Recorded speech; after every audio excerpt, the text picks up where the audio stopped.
Hi everyone. So I've got another video for you guys. Let me just zoom in a bit. And these are the products that I'm going to use today. I wanted to try out and have a good play with my Zig clean colour real brush markers. Say they're 3 times fast. And this is just the basic 12 pack. I'll link it below where I got it from on Amazon. I then used a couple of, and I basically used all the colours. I don't think I used black. I think that might have been the only colour that I didn't use. But I basically stamped all the images and sat and coloured one night, so just to play around.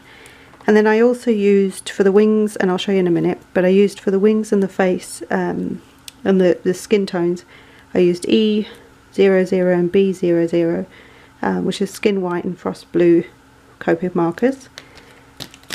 And then, because you've got to have a bit of bling on everything, I used a Spectrum Sparkle clear pen as well. And I'll show you now what I actually coloured. So, I used the Lawn Fawn Fairy Friends. I got this for Christmas, I think. And I haven't had a chance to play with it yet, so I wanted to do something with it. So I've used a load of the images in here, and I am going to stamp the sentiment as well. And they come with coordinating dies, which again I've die cut them out. So like I said, I put I stamped all the images that I wanted to use, and then I sat and coloured, and the ones that I liked I'm going to use in this card. So I've got that. These are the images that I've coloured. So I've got the little house, I've got a few of the flowers, the little stepping stones, and then in the end, because of how I was playing around, only one of my 3 fairies turned out alright, so I'm using her. But I don't know if the camera's going to pick it up, but I have put the Spectrum clear pen on all of them. Not on every part of the image, but on sections I thought would work quite well, like on the wings, you know, on the flowers, things like that. So those are the images.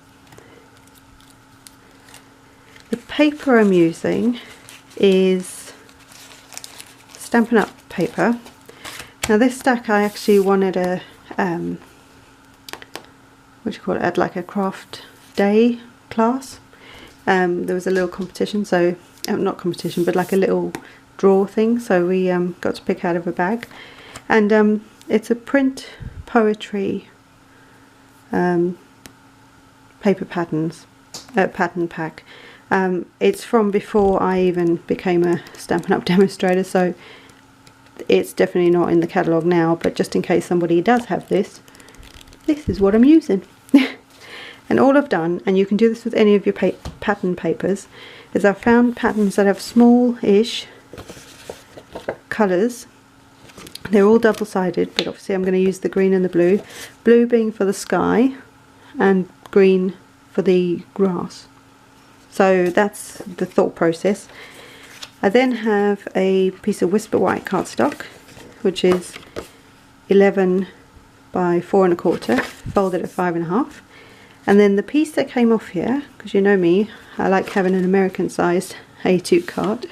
So with my A4 cardstock, the piece that got chopped off at 4 1/4 by however big this is, is the leftover bit when I made this piece into 11 inches long. I'm actually going to use that for my sentiment, so that's what this is. So what I'm going to do is I'm probably going to I'll just tell you the other 2 bits, sorry. I'm also going to use the Lawn Fawn stitched hillside borders to create my hills for the grass bit with the green, and I'm also going to use the largest of the small stitched rectangular dies, so this outer edge one, which will measure roughly 4 by 5 1/4, so it'll fit on here like a nice little panel. And that I'm going to use for the blue, so that when we layer up all the hills, you've got your panel that will go on, and all the pieces will then have the stitching all the way around. So what I'm going to do, probably going to fast forward this video. As you guys know, if you read my latest or one of my latest blog posts, we are knee deep in renovations, so some of the videos I will speak if I can find 5 minutes. If not, I will just make them and there'll be a sort of like music attached to them. We'll see how this goes. Maybe I'll just carry on waffling like I do. So what I'll do, I'll go and quickly get these pieces cut out, and then I'll come back and we'll see how it goes. See you in a minute. I'm back. I don't know why I say that, because you guys only have like a split second and I'm there. Anyway, so that's the card base. This is the piece I cut out with the biggest, let me just find it. The largest piece of the small rectangle dies, so that will fit on the base card like so.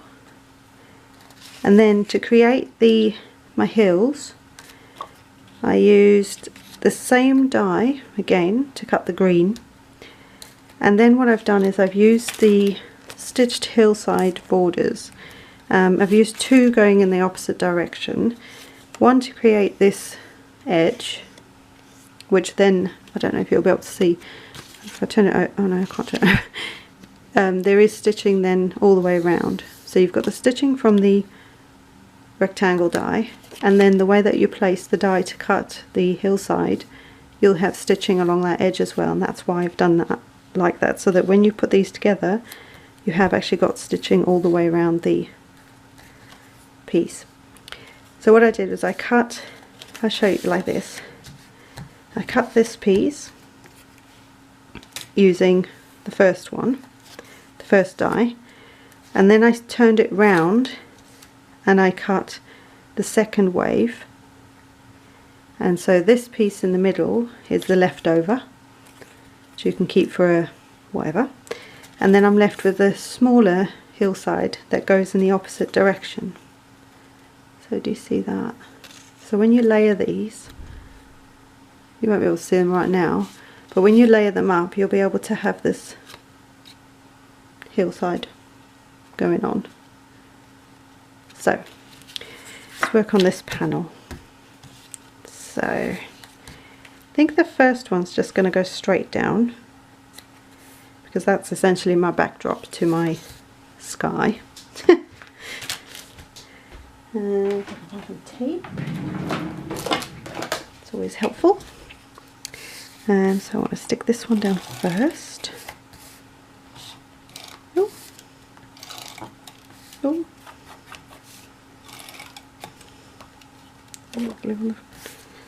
Always getting glue everywhere. So I'm just going to line this up, the edge. Simple. Let me zoom in a bit, it might be a bit easier. There you go, you can see that a bit better now. So I've just lined it up on the edge of that panel to create the first hill. I think I have got glue on there, but I'll fix that in a minute. This hill I'm going to raise up and make it a bit more 3D. Oh, you can see it nicely there. And that way I can then start to tuck these little guys in wherever I decide they're going to go. So what I might do is, before I do any of that, I might just decide where I'm going to have my these little guys. So I'm just planning it out a little bit. Which way does that go? Does that go? That must be that way.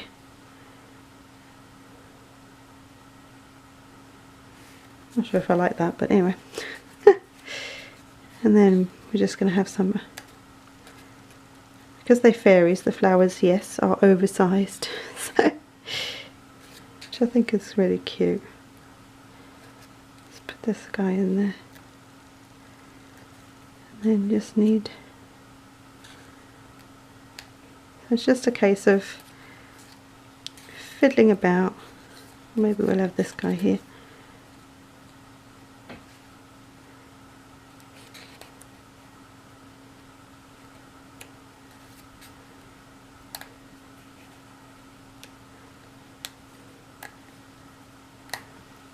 to see where you want them. Still trying to decide. Or should I put that in the background because it's further away? So if it's further away, your image is going to be smaller. Now obviously this is a little out of perspective anyway, because the fairies are little, flowers are bigger than the fairies and all that sort of thing. So in which case this would need to tuck behind there. So I might not need that, I might not bother with that. But let's see, maybe we'll do that. We'll put the hill there, and then I will need something in the foreground. I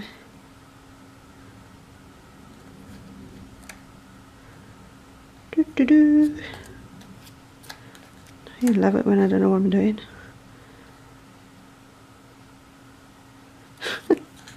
I do know what I'm doing, but it's just trying to work out. Like, to me this looks like it should go behind because it looks like a smaller flower, and this guy as well, so I think that's what I'll do. Have it something like that, and then she can be fluttering away. I think I'll do that. Right, so see, you're watching my whole process. Aren't you lucky? So got some Stampin' Dimensionals. I'm just going to these out of the way for now. This I'm going to pop up.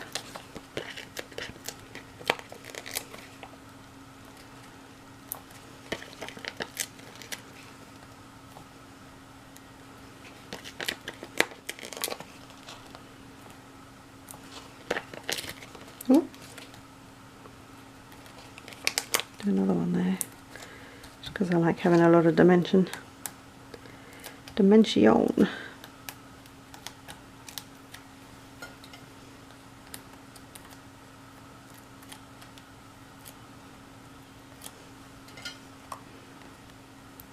Right, so I'm going to, again, lining that up on the bottom of the panel.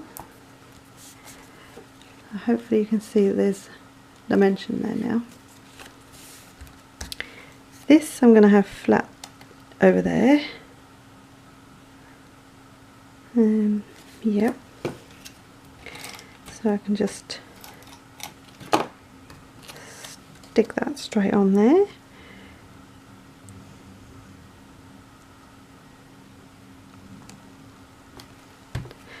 Look at that. This one's going to be in the forefront. So let me stick this, and I'll stick a dimensional on the bit that's, because this is raised up. If you stick something flat to this, you don't want the other bit to sort of wander around. So you just, oh, I nearly stuck it there. You want to have some something to sort of support it behind there. So I think this one's just going to go straight down like the other ones.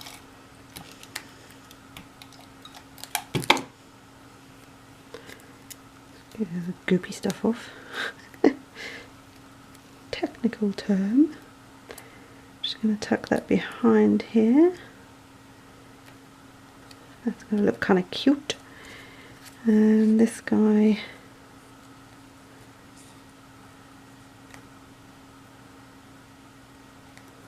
where about am I going to have him?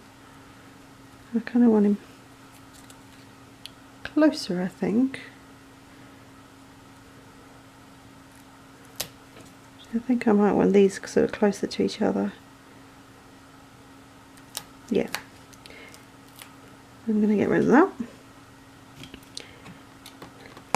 Bit more adhesive, oh.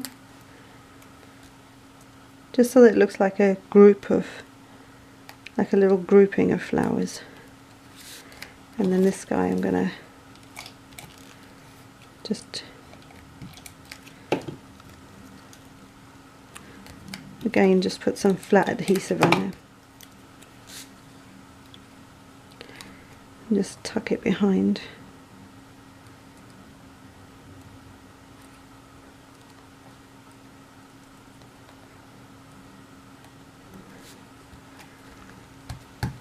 have done with more flowers, I think. I think that's what I should have done. Anyway. And then, like, I don't think that there's any point putting the path on there, and nah. So that's okay. And then her, I want dimensional fairy. Not demented. Oh! No, it's stuck her. It's because I've got adhesive on it. Ugh. Right, so where about do I want to do one here? Oh, I've got to put my sentiment on still. That's... Ha! I forgot about that. Oh no! I like her up here. I think she...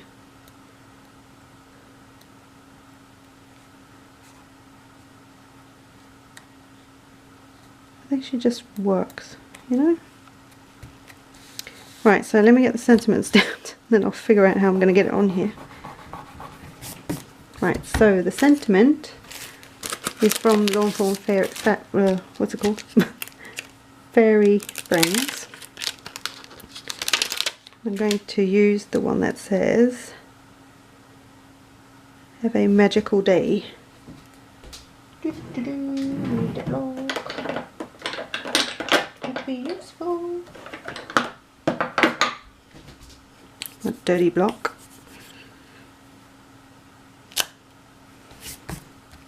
And what ink should I use? I want to say I want to experiment by just using that on, but I don't want to wreck it, so I'll just get something. Right, so I'm going to use Night of Navy. I'm not sure it's exact. Oh, I know the colour that will work even better. No, we'll use Night of Navy.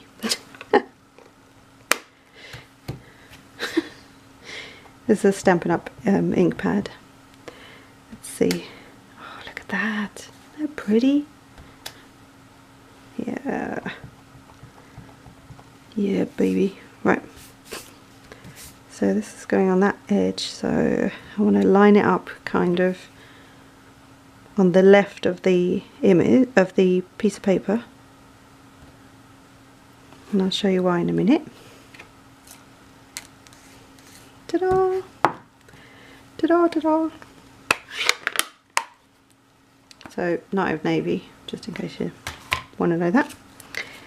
And the reason I want that like that is because I think I'm going to have to trim that baby down. So, I'm not very good at trimming stuff. I'm just going to get, I'll just get my trimmer out. If I can find it. Big mama jumbo. Oh no, massive thing. I need to get a smaller one just for my tabletop. Right, so I'm just going to trim it down so that it's not as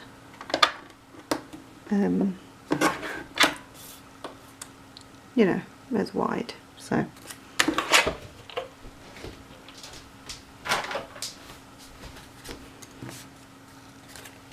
let's see if that will fit over here. Oh, just. Let's see, can I do something else to this? Oh, I know what to do. I know what to do.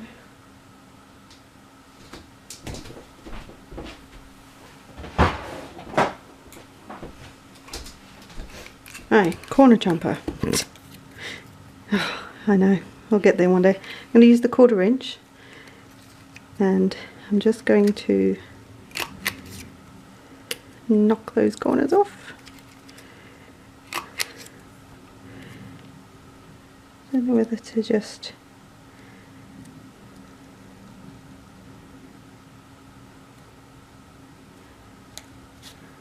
I'm going to do all of them, all 4 corners.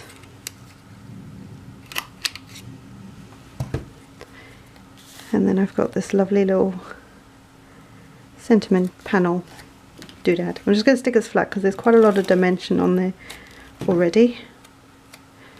But you could easily raise it up as well. So there's that bit. And all I'm going to do is stick this whole thing to my card base. So there is a bit of prep with this one, but not a whole lot. And I still think it's a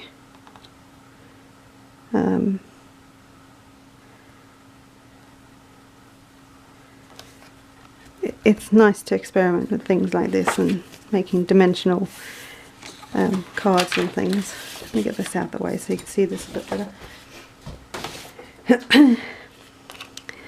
There you go. Ta-da! Little fairy card. Have a magical day, guys. See you in the next one. Bye!